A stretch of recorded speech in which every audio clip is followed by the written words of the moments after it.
दिल्ली के भगत चंद्रा अस्पताल में नेशनल ऑर्गन डोनेशन डे पर खास जागरूकता कार्यक्रम का आयोजन किया गया। विशेषज्ञ डॉक्टरों और सामाजिक कार्यकर्ताओं ने बताया, एक अन्नदाता कई जिंदगियां बचा सकता है। कार्यक्रम में जीवित दान, मृतक दान, ऊतक दान और वीसीए प्रत्यारोपण पर विस्तार से जानकारी दी गई। डॉक्टरों ने जोर देकर कहा कि भारत में अन्नदान दर बेहद कम है और इसे सिर्फ जागरूकता से ही बदला जा सकता है। संदेश साफ था, अन्नदान सबसे बड़ा दान। आज आपका एक कदम कल कई जिंदगियां बचा सकता है। आज 3 तारीख है। 3 तारीख को नेशनल ऑर्गन डोनेशन डे है। नेशनल ऑर्गन डोनेशन डे है तो ये जरूरी था कि हम सब पब्लिक को अवेयर करें कि आज नेशनल ऑर्गन डोनेशन डे है और लोगों को इस बारे में और से और जानकारी दी जाए। इस तरीके से क्या क्या डोनेट कर सकते हैं, या जिंदा डोनेट क्या कर सकते हैं, मरने के बाद क्या डोनेट कर सकते हैं? जिंदा में एक तो जो रेगुलर डोनेशन है वो ब्लड डोनेशन है, उसके बाद किडनी डोनेशन हो सकती है जो रिश्तेदारों में या रिलेटेड लोगों में होती है, लिवर डोनेशन हो सकता है और फिर बोन मैरो डोनेशन होता है और स्टेम सेल डोनेशन होता है। ये चीजें जिंदा लोगों में डोनेट होना।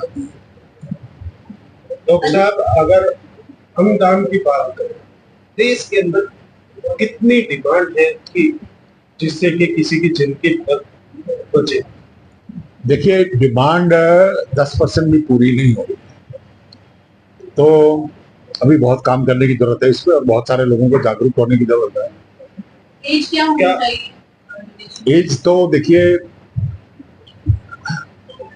अगर आप आज का टाइम्स ऑफ इंडिया देखें तो जो यंगेस्ट डोनेशन है 2 साल 6 महीने के बच्चों ने पेरेंट्स ने करवाई है उनकी डोनेशन। लेकिन ये जो डोनेशन है लाइव डोनेशन 18 साल के बाद। पूरे बॉडी के जो पार्ट होते हैं ज्यादातर आंखों को एक अहम योगदान दिया जाता है, कहते हैं कि नेत्रदान करना चाहिए, ऐसे नेत्रदान समझाना अच्छा है, जल्दी है, करना भी आसान है, तो इसलिए इसका नंबर बढ़ रहा है, लेकिन फिर भी कमी बहुत है। सर, मौत के कितनी देर बाद तक हम लोग कर सकते हैं नेत्रदान? 6 घंटे। बाकी जो डेथ का हॉस्पिटल में डेथ हो और पेशेंट वेंटिलेटर पे हो तो टाइम की लिमिट नहीं होती है। फैमिली को डिसाइड करना होता है कि हम डोनेशन के लिए हम लोग विलिंग हैं, तो हॉस्पिटल की रिस्पॉन्सिबिलिटी बनती है। अब उससे पहले क्या होता है कि पहले सर्टिफाई करना पड़ता है ये ब्रेन डेथ है। ब्रेन डेथ 2 टीम डॉक्टर्स की करती है, नहीं तो ये एक बिजनेस बन जाएगा कि किसी को भी वेंटिलेटर में जो है अब ब्रेन डेथ डिक्लेयर कर दो, फिर उसका तो 2 टीम्स होती है जो वेरीफाई करती है तो ब्रेन डेथ हो चुकी है, टेक्निकली डॉक्यूमेंट। उसके बाद फिर बॉडी फैमिली को डिसीजन लेना होता है कि हम ऑर्गन डोनेट करेंगे और फिर प्रोसेस शुरू होता है कि ये जो ऑर्गेनाइजेशन मैंने बताई, नोटा या SOTTO, NOTTO is national organ transplant tissue transplant organisation और सोटा जो है स्टेट, ये बॉडी अभी बनेगी, आजकल में ही बनेगी है। तो इसके इंचार्ज जैसे मैंने बताया कि डॉक्टर सत्यजीत है और हम उनको बुलाएंगे यहाँ पे जब हम 12 या 13 तारीख को फंक्शन करेंगे, तो आप उनसे भी काफी प्रश्न पूछ सकते हैं। लीगल एस्पेक्ट क्या? देखिए, कंसेंट देने वाला लाइव का अलग है और डेड का अलग है। लाइव में तो आपको देनी है कंसेंट, अगर आप खुद विलिंग नहीं है तो आपको भी आपके फैमिली मेंबर भी कंसेंट नहीं दे सकता है। डॉक्टर साहब, जागरूकता की बात आपने की, भगत चंद्रा हॉस्पिटल की बात करें, ये कोई स्कीम बनाई लोगों को जागरूक करने के लिए, अंगदान देने के लिए, या जीवित की जैसे अभी आपने बताई बहुत सारी बातें? देखिए, स्कीम तो ये है कि पोस्टर से होता है अवेयरनेस या मीडिया के थ्रू होता है और ये कॉन्टिन्यूस प्रोसेस है। मैं तो यही कहूंगा कि आपकी जब न्यूज चल रही होती है कहीं पे, अगर नीचे एक स्क्रिप्ट चलती है कि आपको ऑर्गन डोनेशन करना है तो एक बहुत बड़ी अवेयरनेस हो जाएगी और लोगों के दिमाग में रहेगा। क्या ये प्राइवेट हॉस्पिटल में ही होता है या गवर्नमेंट हॉस्पिटल? देखिए, गवर्नमेंट में भी होता है, प्राइवेट में भी उन्हीं में होता है जहाँ पे परमिशन ली गई है। जैसे हमारे यहाँ परमिशन नहीं है तो हमने ली भी नहीं है टिश्यू ट्रांसप्लांट, जहाँ जहाँ ये परमिशन ली गई है वहाँ होता है। मेरे ख्याल आकाश वाले ने शायद ले रखी है और लोगों ने भी ले रखी है, तो उसके लिए क्योंकि सेटअप भी बड़ा चाहिए होता है और लैब चाहिए होती है साथ में कई, तो ये जहाँ जहाँ है वहीं पे होगा। तो हमारे यहाँ अगर कोई केस ऐसा होता है तो हमको इन्फॉर्म करना है स्टेट ट्रांसपोर्ट अथॉरिटीज को, स्टेट आगे अपने आप डिस्ट्रीब्यूशन करना। आफ्टर डेथ कितनी देर तक ऑर्गन यूजफुल रहता है? देखिए डेथ के बाद तो बहुत जल्दी डिजनरेट करता है। आइस मैंने कहा 6 घंटे, बाकी कभी भी इतनी स्पीड से आप नहीं दिखा सकते कि वो डैमेज हो। तो ब्रेन डेथ, मैं बार बार एक शब्द इस्तेमाल कर रहा हूँ, ब्रेन डेथ। ब्रेन डेथ में क्या होता है कि पेशेंट का ब्रेन डेड हो गया है, वेंटिलेटर चल रहा है, वेंटिलेटर चल रहा है तो हार्ट और लंग्स दोनों काम कर रहे हैं, तो टिश्यू परफ्यूज हो रहा है। अब यहाँ पे उस टिश्यू को निकालना होता है, और जब कंसेंट देता है फैमिली मेंबर तो उसके बाद प्रोसेस शुरू होता है और बड़ी स्पीड से ये काम किया जाता है ताकि मैक्सिमम जो पार्ट्स है बॉडी के पार्ट्स भी, ये नहीं कि आपने कंसेंट दे दी तो सारे, आपको हर पार्ट की अलग कंसेंट देनी पड़ेगी। कोई बोन दे रहा है, कोई, जैसे एक केस आया था,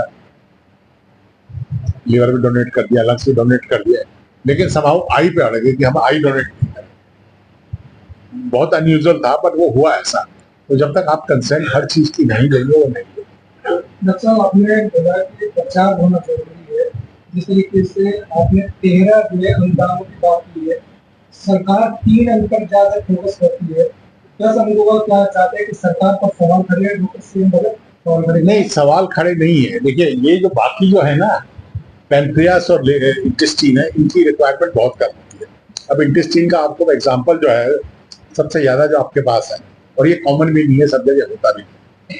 आपको वो रेप केस याद है पुराना, वो इसी एरिया में था, ठीक है ना। तो उस केस में इंटेस्टीन ट्रांसफ्यूजन के बचने की उम्मीद नहीं थी। पॉलिटिकल फैक्टर्स भी थे, लेकिन उसको जो सिंगापुर ट्रांसफर किया गया था वो इंटेस्टाइनल ट्रांसप्लांट के लिए किया था।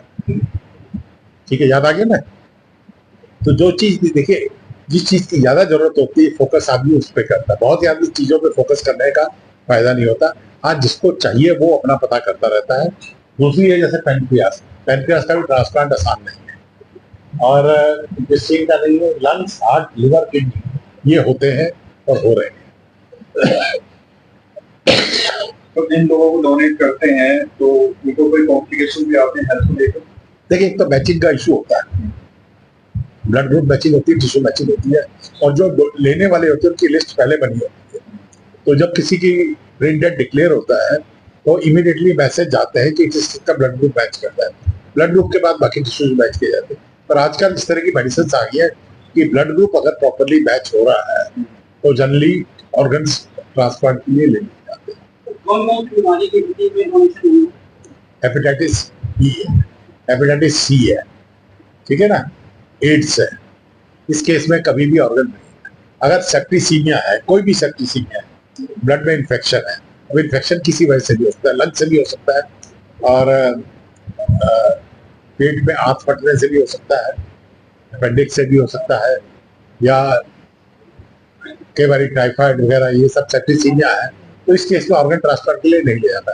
मेनली आ जाता है brain dead because of accident. सब एक्सीडेंट सीढ़ी से भी गिरने से हो सकता है। अभी जो एक केस अभी हुआ है वो सीढ़ी से गिरा है, तो सीढ़ी से गिरा और सिर के पीछे चोट लगी। अब चोट लगी तो डायग्नोसिस में ब्रेन डेथ हुआ, तो उसका फिर कोई फायदा ले लिया गया ऑर्गन डोनेशन। सर 13 तारीख को क्या कुछ बड़ा सेशन होने वाला है? कौन कौन चीफ गेस्ट आ रहा है? आपके सहयोग से हम प्लान करेंगे। चीफ गेस्ट अब एक जिसने कमिटमेंट किए वो इतने डॉक्टर सत्यजीत ने कर दी है कि मैं आऊंगा, आप करो, क्योंकि वो हमारे पहले भी 1-2 प्रोग्राम्स में आ चुके हैं। एक बेटी बचाओ प्रोग्राम हमने किया था पहले, तो उसमें भी स्टेट का पार्टिसिपेशन था, तो वो आए थे और अच्छा सा प्रोग्राम हुआ था। दिल्ली हाट में हुआ था प्रोग्राम, तो इसके लिए भी वेन्यू भी ढूंढेंगे अच्छा सा।